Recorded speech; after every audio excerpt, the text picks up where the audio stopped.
Hi, welcome. Today's question is, how do you open your heart? So today's question is, how do you open your heart? So this is about opening our hearts to life, to letting life flow.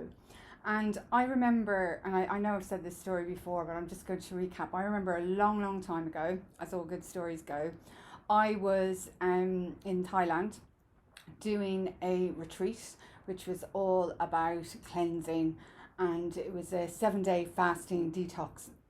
Excuse me. And at the centre that I was staying, there was a woman, and people were going to her and coming back in floods of tears, and coming back with insights, and coming back with really kind of profound shifts that was going on in their lives, and feeling totally free from things, and totally kind of like, it like it cracked open. That's the best way to describe it. So I went along to the woman, a really, really small Thai woman. She was lovely and very strong. Those of you who've been in Thailand, Thai women look very small and weak, and they're very strong. They're well able for us Western women.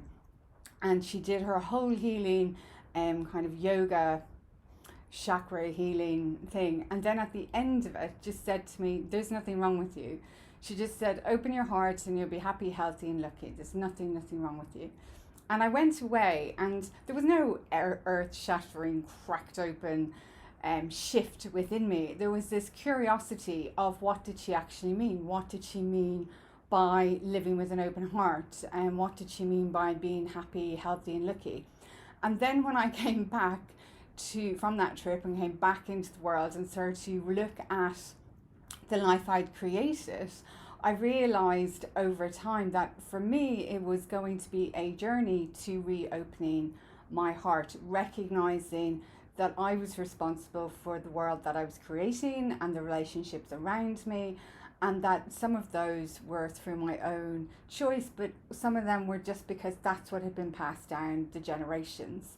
And when trauma or grief or loss has been passed down the generations and has not been emotionally met, then that can cause a closed heart. So that means that we can still delve into our goals, our wishes and our dreams, but there's an ungrounding that happens. There's a sadness that happens that doesn't quite let us ground, or there's a vulnerability that gets lost because we can have to explore other ways of having our needs met, or having our emotional needs met, or opening up to those emotional needs, because we can only give what we have received. If we haven't received the emotional open-heartedness, or whether we had that and then through trauma, loss, grief, it's been closed down, then it becomes a choice in our later years, or after we've psychologically matured, which is after the age of 25, about how we are going to engage with that. How much are we going to open up to that need, and process the hurt and the pain and the loss and the grief that by closing our heart we are able to not have to focus on. Because that's really what opening your heart means, is that you let life flow. You let those emotions and those signals of not just joy and playfulness and happiness, we have to process those emotions that may at some time have felt so big, and also so not in our remit to be able to understand.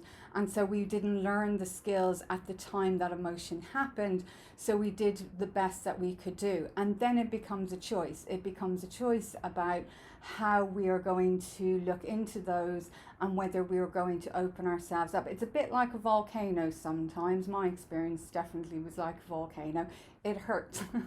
Because, and I'm not laughing as in I'm laughing that it didn't, it hurt, and processing those emotions took a long time. Finding support to do that took a long time, and it was better to do that, to explore those signs, because then it starts to open up a world where you can live with an open heart, that you have passed through the worst. So anything that arises again, you can see it in a different light, in a more mature light, and start to move through it. It doesn't mean that there won't be grief or loss or trauma in the future. It just means it's not getting packed up behind a closed wall or door. We start to create boundaries, and we start to create different ways of doing things.